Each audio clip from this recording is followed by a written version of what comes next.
नमस्कार विद्यार्थी मित्रों, लिबर्टी स्कूल भाभर द्वारा आयोजित ऑनलाइन क्लास में आप सबનું स्वागत है।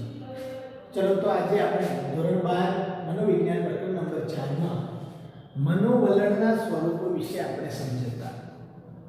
છેલ્લે આપણે વિદ્યાર્થી મિત્રો મનોવલણના 7 સ્વરૂપો વિશે જોયું. એમાંથી બે સ્વરૂપોની આપણે ડિટેલમાં માહિતી જોઈ.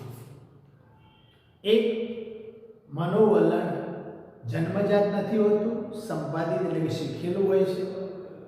બીજું કાયમી હોય છે. ત્રીજો સ્વરૂપ છે મનોવલણ વ્યક્તિ કે વસ્તુના સંદર્ભમાં જ હોઈ શકે. મનોવલણ વસ્તુ કે વ્યક્તિના કે વ્યક્તિના સંદર્ભમાં હોઈ શકે. તો વિદ્યાર્થી મિત્રો આ સ્વરૂપ આપણને શું સમજાવે છે કે એટીટ્યુડ વ્યક્તિ કે વસ્તુના સંદર્ભમાં જ હોઈ શકે.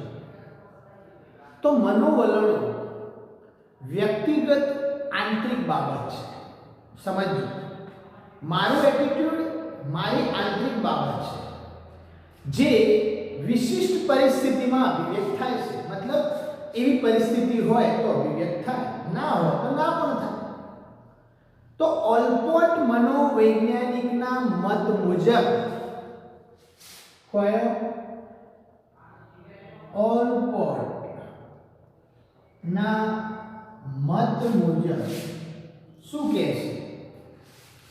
મનોવલણો ચોક્કસ વ્યક્તિ મત મુજબ મનોવલણો ચોક્કસ વ્યક્તિ અલ્પવિરામ વસ્તુ કે પરિસ્થિતિ પ્રત્યેની માનસિક તત્પરતા છે કે પરિસ્થિતિ પ્રત્યેની मानसिक तत्परता है.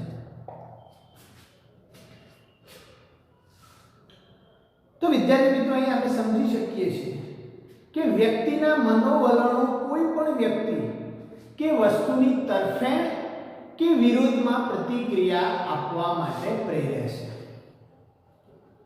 કારણ કે કોઈ વ્યક્તિ હોય કે કોઈ વસ્તુ હોય એના પ્રત્યે એને કેવો એટીટ્યુડ બતાવવો છે કે પછી એના તરફેણમાં બતાવવો છે, એની સાથે એના પોઝિટિવમાં બતાવવો છે કે એની નેગેટિવ વિરોધમાં બતાવવો છે, એ દરેકને એની જાતે વ્યક્તિ ઉપર ડિપેન્ડ રાખે છે. દાખલા તરીકે કોઈ વ્યક્તિ આ સેમેસ્ટર શિક્ષણ પદ્ધતિની ટીકા કરતો હોય ત્યારે સેમેસ્ટર પદ્ધતિની તરફેણ કરનાર વ્યક્તિ તે પદ્ધતિ વિશે ગુણગાન ગાતો હોય. આજે અત્યારે આપણે વાર્ષિક પદ્ધતિ ચાલે છે. લાસ્ટ 2 વર્ષ પહેલા ધોરણ 12 અને ધોરણ 11 સાયન્સમાં સેમિસ્ટર પદ્ધતિ ચાલતી હતી. ત્યારે અત્યારના કેટલાક લોકો જૂની પદ્ધતિના તરફેણમાં બોલે છે અને કેટલાક લોકો અત્યારની નવી પદ્ધતિના તરફેણમાં બોલે છે. એનો મતલબ તેના ફાયદાઓ જ દર્શાવવા પ્રેરાય છે. તો શું થયું કે મનોવલણ વ્યક્તિ કે વસ્તુના સંદર્ભમાં જ હોઈ શકે છે. ચોથું, મનોવલણ વ્યક્તિ તરફથી જૂથ તરફ વિકસે છે. મનોવલણ વ્યક્તિ તરફથી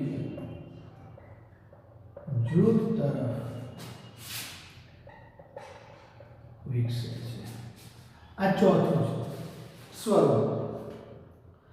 જુદા જુદા શિક્ષણ અને પ્રત્યક્ષીકરણની જેમ મનોવલણમાં પણ સામાન્યીકરણનો સિદ્ધાંત જોવા મળે છે. સામાન્યીકરણ એટલે ભેગું કરવું. વ્યક્તિગત અનુભવોને આધારે બંધાયેલું મનોવલણ ધીમે ધીમે તે વ્યક્તિ જે જૂથ જ્ઞાતિ કે ધર્મનો હોય તો પછી તે વ્યક્તિ તે સમગ્ર સમુદાય સાથે જોડાઈ જાય છે. સીધી વાત છે. જે ધર્મ કે જૂથ સાથે જોડાયેલો છે એ જૂથના ધીમે ધીમે વ્યક્તિગત અનુભવોને આધારે એનું મનોવલણ સામાન્ય બની જાય છે. દાખલા તરીકે કોઈ એક બે કિસ્સામાં એવું જોવા મળ્યું હોય કે પૈસાદાર ઘરની દીકરી કોઈ સામાન્ય કે ગરીબ ઘરમાં પરણીને આવી હોય અને જેણે પોતાને ઘેર કોઈ કામ કર્યું ન હોય તો એવી છાપ પડે છે કે પૈસાદાર ઘરની છોકરી જે હોય એ તો ક્યારેય કામ કરતી હોતી નથી, એને કામ કરતા આવડતું નથી. હવે એવું જરૂરી નથી કે પૈસાદાર ઘરની છોકરી કોઈ સામાન્ય ઘરમાં ગઈ હોય તો કામ કરતા નથી આવડતું ના હોય. કારણ કે ભારતની વાત કરો તો ભારતમાં 130 કરોડ પબ્લિકમાં લાખો કુટુંબોમાં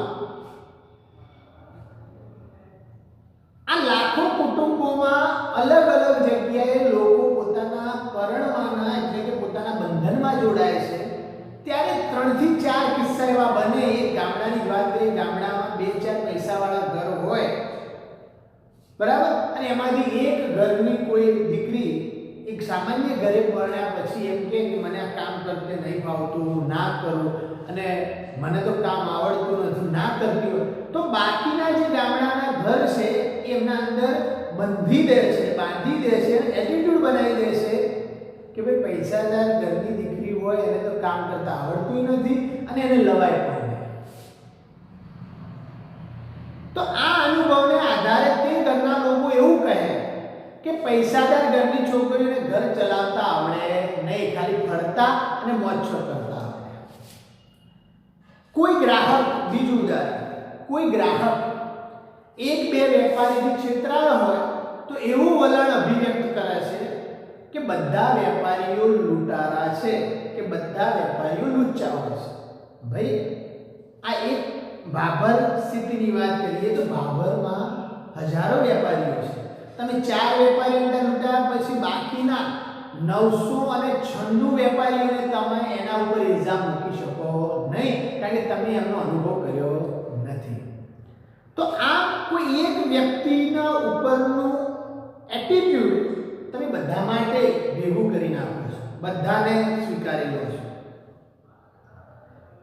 આપણા વિસ્તાર એક સ્ટુડન્ટ ખરાબ હોય કોઈ ક્લાસમાં તો પછી એકની જગ્યાએ બીજો ખરાબ હોય, 3 ખરાબ હોય તો 60ના ક્લાસમાં એવું ના કહેવાય કે આ ક્લાસ આખો મસ્તીખોર છે, આ ક્લાસ આખા ખરાબ વિદ્યાર્થીઓનો છે, એવું કહી શકાય નહીં. કારણ કે 2 કે 3 વિદ્યાર્થીઓ જ ખરાબ હોઈ શકે, એના લીધે બાકીના વિદ્યાર્થીઓની ઇમેજ ઉપર અસર કરાય નહીં. પરંતુ મનોવલણ આવું કરી દે છે, એટલે મનોવલણ, તમારું એટીટ્યુડ આ પ્રકારે સામાન્યકરણ થઈ જાય છે. આમ વ્યક્તિગત અનુભવથી વિકસેલ એટીટ્યુડ ધીમે ધીમે જે તે વ્યક્તિ કે જે જૂથ કે સમુદાયનું હોય તેના સુધી વિસ્તાર પામે છે. 5મું, મનોવલણો જૂથ વ્યાપી હોય છે.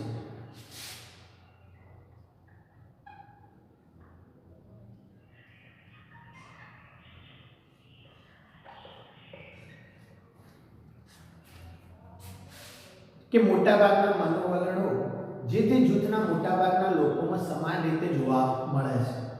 સમજીએ, જૂથ વ્યાપી હોય એટલે કે એક જૂથમાં લગભગ મોટાભાગના લોકોમાં એવા મનોવલણો હોય છે, એટલે કે એ વ્યક્તિ પૂરતા મર્યાદિત રહેવાના બદલે સમગ્ર જૂથના અંદર ફેલાઈ જાય છે. દાખલા તરીકે ગાંધીજીનું સ્વચ્છતા કે અસ્પૃશ્યતા તરફનું વલણ તેમના પૂરતું મર્યાદિત રહેવાના બદલે તમામ આશ્રમવાસીઓ કે પછી ગાંધીજી સાથે સંકળાયેલા તમામ જે સેવકો છે એના અંદર ફેલાઈ જાય છે. એનો મતલબ ગાંધીજીના વિચારો હતા એ વિચારો સાથે શું થાય છે, એના બધા સમગ્ર રાષ્ટ્ર સેવકો એમની સાથે સંકળાયેલા અને ગાંધીજીના આશ્રમમાં રહેતા આશ્રમવાસીઓ એને પકડી લે છે.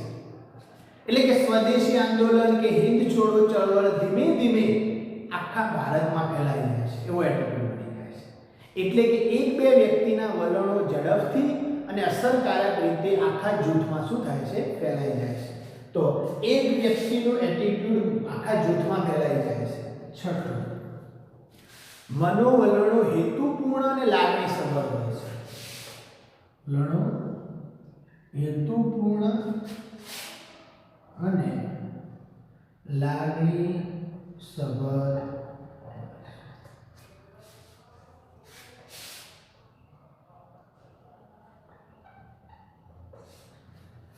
તો વિદ્યાર્થી મિત્રો, મોટા ભાગના વલણોમાં હેતુપૂર્ણતા અને લાગણીસભરતા જોવા મળે છે. સમજો, જે વ્યક્તિને સામી વ્યક્તિ કે સામે જે જૂથ છે એના તરફેણ કે એના વિરોધી વિચાર કે પછી એનો વર્તન કે એના વ્યવહાર કરવાને શું કરે છે? પ્રેરે છે. સમજો, સામાન્ય રીતે મનોવલણમાં તટસ્થતા જોવા મળતી નથી. મતલબ બધાના અંદર મનોવલણ અલગ અલગ હોય, ફિક્સ ના હોય. એટીટ્યુડ દરેકનું પોતાનું પર્સનલ અલગ અલગ હોય. દાખલા તરીકે કોઈ ધર્મ પ્રત્યેના ખૂબ વિધાયક વલણથી ધાર્મિક રૂઢિચુસ્તતા કે અંધશ્રદ્ધા ધરાવતી વ્યક્તિ ધર્મ વિશેની વૈજ્ઞાનિક સમજૂતી સ્વીકારવા તૈયાર થતી નથી. એવી જ રીતે વૈજ્ઞાનિક અભિગમ ધરાવતી વ્યક્તિને ધાર્મિક વ્યક્તિઓની જે અંધશ્રદ્ધાળુ છે એવું માનતા હોય છે. એટલે શું થયું? એ બંને પક્ષ થયા. આ બંને પક્ષ પોતાના વિચારો કે લાગણી માટે એના તરફી કે એના વિરોધમાં રહ્યા છે. એટલે કે તરફી વલણ અને અન્ય વ્યક્તિના વિચાર પ્રત્યે વિરોધી વલણ જોવા મળે છે. એટલે હેતુ સૂર થતો હોય તો એની સાથે લાગણી ભેગી ના મળતી હોય તો વિરોધમાં જઈને ઉભા રહે છે. છેલ્લું, મનોવલણનું સ્વરૂપ. મનોવલણ વ્યક્તિના ગમા અણગમા દર્શાવે છે.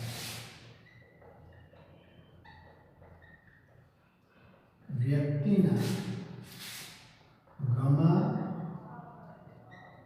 અણગમા દર્શાવે છે. દરેક વ્યક્તિને કોઈને કોઈ વસ્તુ કે વ્યક્તિ ગમતી હોય, એવી જ રીતે કેટલીક વસ્તુ કે વ્યક્તિ ના પણ ગમતી હોય. સમજો, મને કોઈ વ્યક્તિ ગમે, કોઈ વ્યક્તિ ના ગમે. મને કોઈ વસ્તુ ગમે, કોઈ વસ્તુ ના ગમે. મને ક્રિકેટ ગમે, કોઈ ગેમ ના ગમે. ત્યારે ગમતી વસ્તુ કે વ્યક્તિ સાથે રહેવું ગમે.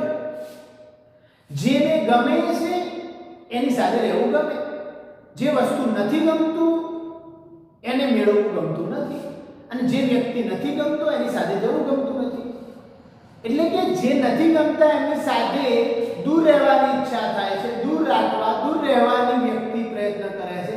જે ગમે છે એની સાથે સંપર્ક વધારવાનો પ્રયત્ન કરે છે, એની સાથે એની પ્રવૃત્તિ કરવાનું ગમે છે. અને જે નહીં ગમતું, અણગમતું છે એનાથી દૂર રહેવાનો પ્રયત્ન કરે છે. તો અભ્યાસમાં રસ ન ધરાવતા બાળકને શાળામાં જવું ગમતું નથી. ગૃહ કાર્ય કરવું ગમતું નથી.